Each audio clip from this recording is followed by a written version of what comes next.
Good morning students. Today we do aggregate demand schedule in a two sector model.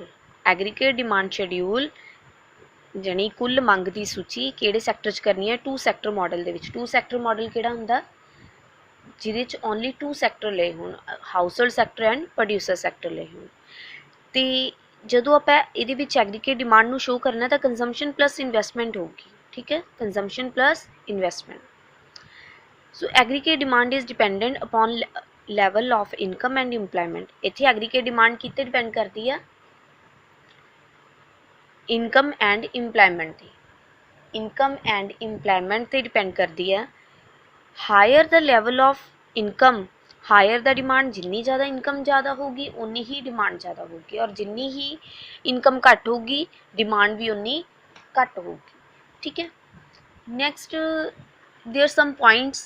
First, minimum level of demand is there even if income is zero. First की यदि condition है कि घट तो घट मंग दा पद्धर होऊगा जे income zero है तां भी, चाहे साडी आमदन है चाहे नहीं है तां भी असी डिमांड करांगे ही करांगे, ठीक है। उहदे कारण की हो सकते ने? For survival we have to eat something, सानू जीउंदे रहण दे लई कुछ ना कुछ खाना चाहिए, ठीक है, खाना पैना है तामी असी डिमांड करांगे, ठीक है। We may have to borrow from others और draw from our past savings but demand is there. चाहे असी अपनियां जिहड़ियां जीउंदे रहण दे लई अपनियां लोड़ां नूं, खाण दीयां लोड़ां नूं, जो फूड जो नसैसरी है उस लोड़ नूं पूरा करन दे लई चाहे असी किस तो बोरो लैके खर्च करिए, चाहे अपनियां पास्ट सेविंग्स नूं खर्च करिए, तां भी असी अपनी डिमांड करांगे ही करांगे। Even at zero income expenditure on consumption is 100 rupees crore।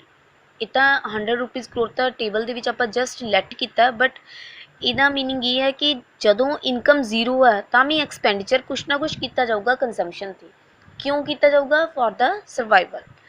Second condition ਕੀ ਹੈ? As income rises demand will rise. ਜਿਵੇਂ ਜਿਵੇਂ ਆਮਦਨ ਵੱਧਦੀ ਹੈ ਮੰਗ ਵੀ ਉਸ ਤਰੀਕੇ ਨਾਲ ਵੱਧਦੀ ਜਾਂਦੀ ਹੈ, but after a higher level of income is achieved people save a part of their income. ਇਹ ਹੈਗੀ ਹੈ ਕੰਡੀਸ਼ਨ ਕਿ ਸਾਡੀ ਜਿਵੇਂ ਜਿਵੇਂ ਆਮਦਨ ਵਧੂਗੀ ਡਿਮਾਂਡ ਵੀ ਉਸੇ ਤਰੀਕੇ ਨਾਲ ਵੱਧਦੀ ਜਾਊਗੀ, ਪਰ ਇੱਕ ਲੈਵਲ ਇੱਦਾਂ ਦਾ ਕਿ ਜਦੋਂ ਅਸੀਂ ਬਹੁਤ ਹਾਇਰ ਲੈਵਲ ਅਚੀਵ ਕਰ ਲਾਂਗੇ ਇਨਕਮ ਦਾ, ਬਹੁਤ ਹਾਈ ਲੈਵਲ 'ਤੇ ਅਸੀਂ ਸਾਡੀ ਇਨਕਮ ਇੰਨੀ ਜ਼ਿਆਦਾ ਹੋਏ ਕਿ ਸਾਡੀਆਂ ਡਿਜ਼ਾਇਰਸ ਫੁਲਫਿਲ ਹੋਣ ਤੋਂ ਬਾਅਦ ਉਹ ਪ੍ਰੋਫਿਟ ਐਕਸਟਰਾ ਹੋਣ ਲੱਗਿਆ ਤਾਂ ਪਰਸਨ ਕੀ ਕਰਨਗੇ? ਆਪਣੀਆਂ ਸੇਵਿੰਗਸ ਨੂੰ ਸਟਾਰਟ ਕਰਨਾ ਸ਼ੁਰੂ ਕਰ ਦੇਣਗੇ, ਸੇਵਿੰਗ ਕਰਨੀ ਹੈ, ਠੀਕ ਹੈ। So the expenditure is less than income.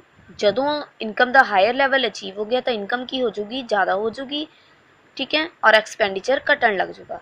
After income of 200 rupees crore, table ਦੇ ਵਿੱਚ ਜਦੋਂ 200 ਰੁਪੀਜ਼ ਹੋ ਜੂ ਤਾਂ ਪੀਪਲ ਸਪੈਂਡ ਲੈਸ, ਲੋਕ ਘੱਟ ਖਰਚ ਕਰਨਗੇ, and less their income increases, ਤੇ ਉਹਨਾਂ ਦੀ ਇਨਕਮ ਵੀ ਘੱਟ ਇਨਕਰੀਜ਼ ਹੋ। Here the rate of increases in income is more than the rate of increase in expenditure. ਇੱਥੇ ਕੀ ਹੈ ਕਿ ਆਮਦਨ ਦੇ ਵਿੱਚ ਜੋ ਵਾਧਾ ਹੋਊਗਾ ਇਸ ਪੁਆਇੰਟ ਤੋਂ ਬਾਅਦ, ਜੋ ਆਮਦਨ 'ਚ ਵਾਧਾ ਹੋਊਗਾ ਉਹ ਖਰਚੇ ਦੇ ਵਿੱਚ ਹੋਣ ਵਾਲੇ ਵਾਧੇ ਤੋਂ ਜ਼ਿਆਦਾ ਹੋਊਗਾ। ਦੇਖੋ ਟੇਬਲ ਦੇ ਵਿੱਚ ਇਨਕਮ ਹੈ, ਆਪਾਂ ਲੈਟ ਕੀਤੀ, ਇਨਕਮ ਕਿੰਨੀ ਲੈਟ ਕੀਤੀ? ਜ਼ੀਰੋ, ਕਿਉਂਕਿ ਇੱਕ ਟਾਈਮ ਇੱਦਾਂ ਦਾ ਵੀ ਹੁੰਦਾ ਕਿ ਜਦੋਂ ਇਨਕਮ ਹਜੇ ਆਪਾਂ ਕੰਮ ਸਟਾਰਟ ਕਰਦੇ ਤਾਂ ਇਨਕਮ ਨਹੀਂ ਹੁੰਦੀ, ਠੀਕ ਹੈ, ਉਸ ਟਾਈਮ ਹਜੇ ਅਸੀਂ ਇਨਵੈਸਟਮੈਂਟ ਕੀਤੀ ਹੁੰਦੀ ਹੈ। ਅਤੇ ਫਿਰ 100 ਹੋ ਗਈ, 200 ਕਰੋੜ ਹੋ ਗਈ, 300 ਹੋ ਗਈ, 400 ਹੋ ਗਈ, 500 ਹੋ ਗਈ, 600 ਹੋ ਗਈ, ਇਹ ਇੱਦਾਂ ਇਨਕਰੀਜ਼ ਹੁੰਦੀ ਪਈ ਹੈ ਇਨਕਮ ਟਾਈਮ ਟੂ ਟਾਈਮ। ਅਤੇ ਜਿਹੜਾ ਕੰਜ਼ੰਪਸ਼ਨ ਐਕਸਪੈਂਡੀਚਰ ਆ, ਭੋਗ ਖਰਚਾ, ਉਹ ਪਹਿਲਾਂ 100 ਸੀ, ਫਿਰ ਮੰਨ ਲਓ ਜਦੋਂ ਇਨਕਮ 100 ਹੋ ਗਈ ਤਾਂ ਲੋਕਾਂ ਨੇ ਕੰਜ਼ੰਪਸ਼ਨ ਕਿੰਨੀ ਕਰਨੀ ਸ਼ੁਰੂ ਕਰਤੀ? 150, 200 ਤੇ 200, 300 ਤੇ 250, 400 ਤੇ 300 ਹੋਣ ਲੱਗੀ। ਜਦੋਂ ਇਨਕਮ 500 ਰੁਪੀਜ਼ ਕਰੋੜ ਸੀ ਤਾਂ ਕਿੰਨੀ ਹੋਣ ਲੱਗੀ? ਐਕਸਪੈਂਡੀਚਰ ਕਿੰਨਾ ਕਰਨ ਲੱਗੇ? 350। ਜਦੋਂ 600 ਤਾਂ 400। ਤੇ ਇਨਵੈਸਟਮੈਂਟ ਇੱਥੇ ਆਪਾਂ ਫਿਕਸ ਲਵਾਂਗੇ, ਮੰਨ ਲਓ ਇਨਵੈਸਟਮੈਂਟ 100 ਰੁਪੀਜ਼ ਦੀ ਹੀ ਕੀਤੀ ਗਈ ਸੀ, ਅਤੇ ਉਹਦੇ ਨਾਲ ਜੋ ਕੰਜ਼ੰਪਸ਼ਨ ਔਰ ਇਨਕਮ ਦੇ ਵਿੱਚ ਇਨਕਰੀਜ਼ ਹੁੰਦਾ ਗਿਆ ਉਹ ਇਨਵੈਸਟਮੈਂਟ ਫਿਕਸਡ ਇਨਵੈਸਟਮੈਂਟ ਦੇ ਨਾਲ ਹੋਇਆ। ਤਾਂ ਉਹਦੇ ਨਾਲ ਹੁਣ ਜਦੋਂ ਐਗਰੀਗੇਟ ਡਿਮਾਂਡ ਆਪਾਂ ਮੈਜ਼ਰ ਕਰਨੀ ਹੈ ਤਾਂ ਐਗਰੀਗੇਟ ਡਿਮਾਂਡ ਦਾ ਕੀ formula? C+I, consumption plus investment। 100 plus 100 200, 150 plus 100 250, 200 plus 100 300, 250 plus 100 350, 300 plus 100 400, 350 plus 100 450, 400 plus 100 500। ਸੋ ਇਸ ਤਰੀਕੇ ਨਾਲ ਜਿਵੇਂ ਜਿਵੇਂ ਸਟਾਰਟਿੰਗ ਦੇ ਵਿੱਚ ਜਿਵੇਂ ਜਿਵੇਂ ਇਨਕਮ ਇਨਕਰੀਜ਼ ਹੁੰਦੀ ਆ ਤਾਂ ਸਾਡਾ ਐਕਸਪੈਂਡੀਚਰ ਵੀ ਇਨਕਰੀਜ਼ ਹੁੰਦਾ ਪਿਆ, ਇਨਵੈਸਟਮੈਂਟ ਕੀ ਹੈ, ਕੌਨਸਟੈਂਟ ਹੈ, ਤਾਂ ਉਹਦੇ ਨਾਲ ਐਗਰੀਗੇਟ ਡਿਮਾਂਡ ਵੀ ਕੀ ਹੁੰਦੀ ਪਈ ਹੈ, ਇਨਕਰੀਜ਼ ਹੁੰਦੀ ਪਈ ਹੈ। But at the level of 400 rupees crore, ਜਦੋਂ ਇਨਕਮ 400 ਹੋ ਗਈ ਤਾਂ ਉਦੋਂ ਕੀ ਹੋ ਗਈ, ਇਨਕਮ ਕਿਹਦੇ ਇਕੁਅਲ ਹੋ ਗਈ, ਐਗਰੀਗੇਟ ਡਿਮਾਂਡ ਦੇ। ਇਹ ਲੈਵਲ ਤੇ ਕੀ ਹੋ ਗਿਆ, ਇਕੁਇਲਿਬਰਮ ਨੂੰ ਅਚੀਵ ਕਰ ਲਿਆ, ਕਿਉਂਕਿ ਇੱਥੇ ਇਨਕਮ ਕਿਹਦੇ ਬਰਾਬਰ ਹੋ ਗਈ, ਡਿਮਾਂਡ ਦੇ। ਡਿਮਾਂਡ ਔਰ ਇਨਕਮ ਦੋਨੋਂ ਬਰਾਬਰ ਹੋ ਗਈਆਂ ਤਾਂ ਇਹ ਕੀ ਹੋ ਗਿਆ, ਇਕੁਇਲਿਬਰਮ ਲੈਵਲ ਹੋ ਗਿਆ। ਇਸ ਪੁਆਇੰਟ ਤੋਂ ਬਾਅਦ ਜਿਵੇਂ ਜਿਵੇਂ ਇਨਕਮ ਵਧੂਗੀ ਤਾਂ ਸਾਡੀ ਡਿਮਾਂਡ ਕੀ ਹੋਊਗੀ, ਉਤੋਂ ਘੱਟ ਵਧੂਗੀ। ਠੀਕ ਹੈ, ਡਿਮਾਂਡ 'ਚ ਉਤੋਂ ਘੱਟ ਵਾਧਾ ਹੋਊਗਾ। ਪਹਿਲਾਂ ਕੀ ਸੀ ਕਿ ਇਨਕਮ ਜਿਸ ਹਿਸਾਬ ਨਾਲ ਵੱਧਦੀ ਸੀ, ਡਿਮਾਂਡ ਉਹ ਤੋਂ ਜ਼ਿਆਦਾ ਵੱਧਦੀ ਪਈ ਸੀ, ਕਿਉਂਕਿ 0 ਲੈਵਲ 'ਤੇ 200 ਸੀ, 100 'ਤੇ 250 ਸੀ, 200 'ਤੇ 300 ਸੀ, 300 'ਤੇ 350 ਸੀ। ਇੱਥੇ ਕੀ ਸੀ ਕਿ ਡਿਮਾਂਡ ਜ਼ਿਆਦਾ ਸੀ, ਇਨਕਮ ਘੱਟ ਸੀ।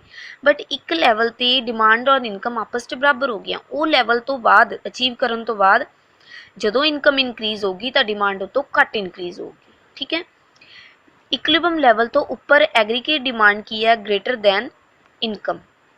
ਉਸ ਤੋਂ ਇਕੁਇਲਿਬਰਮ ਲੈਵਲ ਤੋਂ ਥੱਲੇ ਐਗਰੀਗੇਟ ਡਿਮਾਂਡ ਲੈਸ ਦੈਨ ਇਨਕਮ। ਠੀਕ ਹੈ, next components of aggregate demand. First, private or household consumption expenditure.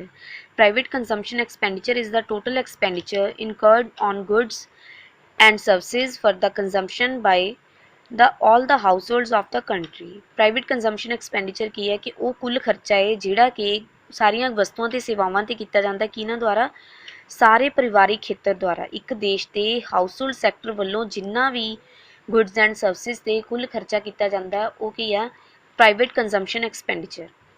The higher the level of employment, higher the level of income, higher the level of expenditure. ਜਿੰਨਾ ਜ਼ਿਆਦਾ employment ਹੋ ਦਾ ਪੱਧਰ ਉੱਚਾ ਹੋਊਗਾ ਉਨੀ ਹੀ ਜ਼ਿਆਦਾ ਇਨਕਮ ਹੋਊਗੀ, ਔਰ ਉਨਾ ਹੀ ਜਿੰਨੀ ਜ਼ਿਆਦਾ ਇਨਕਮ ਹੋਊਗੀ ਉਨਾ ਹੀ ਲੋਕੀ ਐਕਸਪੈਂਡੀਚਰ ਕਰਨਗੇ।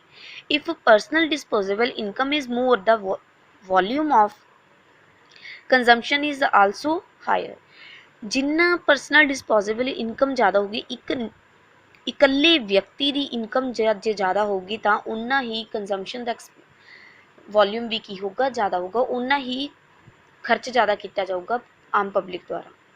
ਨੈਕਸਟ, ਪ੍ਰਾਈਵੇਟ ਇਨਵੈਸਟਮੈਂਟ ਐਕਸਪੈਂਡੀਚਰ, ਨਿੱਜੀ ਨਿਵੇਸ਼ ਖਰਚ। It is the total expenditure incurred by all the private entrepreneurs on the capital goods. Capital goods 'ਤੇ ਜਿੰਨੇ ਵੀ ਪ੍ਰਾਈਵੇਟ ਐਂਟਰਪ੍ਰੇਨਿਓਰ ਨੇ, ਨਿੱਜੀ ਉਦਮੀ ਨੇ ਜਾਂ ਛੋਟੀਆਂ ਛੋਟੀਆਂ ਫਰਮਸ ਨੇ, ਉਹਨਾਂ ਦੁਆਰਾ ਕੁੱਲ ਖਰਚਾ ਕੀਤਾ ਜਾਊਗਾ। ਠੀਕ ਹੈ, ਉਹਨਾਂ ਦੁਆਰਾ ਕੁੱਲ ਖਰਚਾ ਆਪਣੇ ਕੰਮ ਨੂੰ ਅੱਗੇ ਵਧਾਉਣ ਦੇ ਲਈ ਕੈਪੀਟਲ 'ਤੇ ਕੀਤਾ ਜਾ ਸਕਦਾ ਹੈ ਜਾਂ ਕਿਸੇ ਵੀ ਹੋਰ ਤਰ੍ਹਾਂ ਦੇ ਇਕਵਿਪਮੈਂਟ 'ਤੇ ਕੀਤਾ ਜਾ ਸਕਦਾ। ਤਾਂ ਇਹ ਜੋ ਖਰਚਾ ਹੋਊਗਾ ਇਹ ਪ੍ਰਾਈਵੇਟ ਇਨਵੈਸਟਮੈਂਟ ਐਕਸਪੈਂਡੀਚਰ ਹੋਊਗਾ। ਠੀਕ ਹੈ, ਇਹ ਕਿਹਦੇ ਦੁਆਰਾ ਕੀਤਾ ਜਾਊਗਾ, ਪ੍ਰਾਈਵੇਟ ਐਂਟਰਪ੍ਰੇਨਿਓਰਸ ਦੁਆਰਾ, ਜਿਹੜੇ ਨਿੱਜੀ ਉਦਮ ਨੇ। ਠੀਕ ਹੈ, ਸਮਾਲ ਸਕੇਲ 'ਤੇ। ਨੈਕਸਟ, ਜੋ ਇਨਵੈਸਟਮੈਂਟ ਹੈ, ਇੱਕ ਤਾਂ ਇੰਡਿਊਸਡ ਹੁੰਦੀ ਹੈ ਅਤੇ ਦੂਸਰੀ ਹੁੰਦੀ ਹੈ ਆਟੋਨੋਮੀਅਸ। ਇੰਡਿਊਸਡ ਇਨਵੈਸਟਮੈਂਟ ਕਿਹੜੀ ਹੁੰਦੀ ਹੈ, induced investment is the investment which depends on the profit expectations and it is directly influenced by the income level. ਜੋ ਇੰਡਿਊਸਡ ਇਨਵੈਸਟਮੈਂਟ ਹੁੰਦੀ ਹੈ ਉਹ ਆਪਣੇ ਪ੍ਰੋਫਿਟ ਨੂੰ ਵਧਾਉਣ ਦੇ ਲਈ, ਪ੍ਰੋਫਿਟਸ ਨੂੰ ਜ਼ਿਆਦਾ ਤੋਂ ਜ਼ਿਆਦਾ ਕਰਨ ਦੇ ਲਈ ਕੀਤੀ ਜਾਂਦੀ ਹੈ, ਅਤੇ ਇਹ ਸਾਡੀ ਇਨਕਮ 'ਤੇ ਡਿਪੈਂਡ ਕਰਦੀ ਹੈ। ਜਿਵੇਂ ਜਿਵੇਂ ਸਾਡੀ ਇਨਕਮ ਵੱਧਦੀ ਜਾਊਗੀ ਅਸੀਂ ਇੰਡਿਊਸਡ ਇਨਵੈਸਟਮੈਂਟ ਕਰਦੇ ਜਾਵਾਂਗੇ, ਤਾਂ ਕਿ ਕਿਸ ਮੋਟਿਵ ਦੇ ਨਾਲ, ਪ੍ਰੋਫਿਟ ਅਰਨ ਕਰਨ ਦੇ ਨਾਲ, ਲਾਭ ਕਮਾਉਣ ਦੇ ਉਦੇਸ਼ ਦੇ ਨਾਲ ਅਸੀਂ ਉਹ ਇਨਵੈਸਟਮੈਂਟ ਕਰਾਂਗੇ ਤਾਂ ਕਿ ਸਾਨੂੰ ਅੱਗੇ ਤੋਂ ਅੱਗੇ ਪ੍ਰੋਫਿਟ ਇਨਕਰੀਜ਼ ਹੋਵੇ। ਠੀਕ ਹੈ, ਜਿੱਦਾਂ ਜਿੱਦਾਂ ਇਨਕਮ ਦਾ ਲੈਵਲ ਇਨਕਰੀਜ਼ ਹੁੰਦਾ ਜਾਊਗਾ ਉੱਦਾਂ ਦਾ ਇੰਡਿਊਸਡ ਇਨਵੈਸਟਮੈਂਟ ਇਨਕਰੀਜ਼ ਹੁੰਦੀ ਜਾਊਗੀ। ਜਿਵੇਂ ਜਿਵੇਂ ਇਨਕਮ ਦਾ ਲੈਵਲ ਡਿਕਰੀਜ਼ ਹੁੰਦਾ ਜਾਊਗਾ ਜੋ ਇਨਵੈਸਟਮੈਂਟ ਆ ਉਹ ਡਿਕਰੀਜ਼ ਹੁੰਦੀ ਜਾਊਗੀ। ਠੀਕ ਹੈ, ਇਹਨਾਂ ਦਾ ਨੈਗੇਟਿਵ ਰਿਲੇਸ਼ਨ ਹੈ, ਪੋਜ਼ੀਟਿਵ ਰਿਲੇਸ਼ਨ ਹੈ। Next, autonomous investment. Autonomous investment is the investment which is not affected by the changes in the level of income. ਜਿਹੜੇ ਕਿ ਇਹ autonomous investment ਉਹ ਇਨਵੈਸਟਮੈਂਟ ਹੈ ਜਿਹੜੀ ਆਮਦਨ ਦੇ ਪੱਧਰ ਦੇ ਵਿੱਚ ਚੇਂਜਿਸ ਆਉਣ ਦੇ ਨਾਲ ਕੋਈ ਬਦਲਾਵ ਨਹੀਂ ਹੁੰਦਾ ਜਾਂ ਇਹ ਇਨਵੈਸਟਮੈਂਟ 'ਤੇ ਕੋਈ ਇਫੈਕਟ ਨਹੀਂ ਪੈਂਦਾ। It is not induced by the profit only, ਨਾ ਇਹ ਪ੍ਰੋਫਿਟ ਦਾ ਇਹਦੇ ਨਾਲ ਕੋਈ ਮਤਲਬ ਹੁੰਦਾ।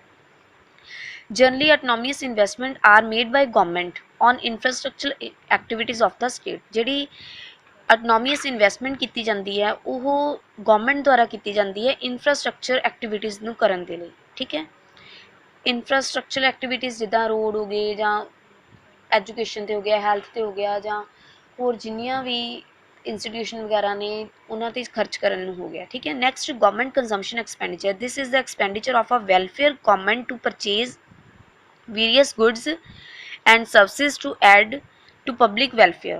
ਇਹ ਖਰਚਾ ਸਰਕਾਰ ਦੁਆਰਾ ਕੀਤਾ ਜਾਂਦਾ ਹੈ, ਸਰਕਾਰ ਦੁਆਰਾ ਲੋਕਾਂ ਦੀ ਭਲਾਈ ਦੇ ਲਈ ਇਹ ਖਰਚਾ ਕੀਤਾ ਜਾਂਦਾ ਹੈ।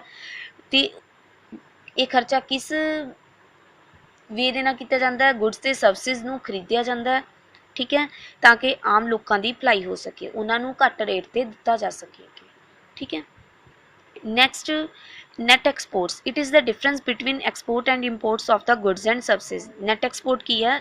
ਐਕਸਪੋਰਟ ਤੇ ਇੰਪੋਰਟ ਦਾ, ਵਸਤੂਆਂ ਤੇ ਸੇਵਾਵਾਂ ਦਾ ਜੋ ਐਕਸਪੋਰਟ ਜਾਂ ਇੰਪੋਰਟ ਕੀਤਾ ਜਾਂਦਾ ਉਹਨਾਂ ਦੇ ਡਿਫਰੈਂਸ ਨੂੰ ਕੀ ਕਿਹਾ ਜਾਂਦਾ? Net export.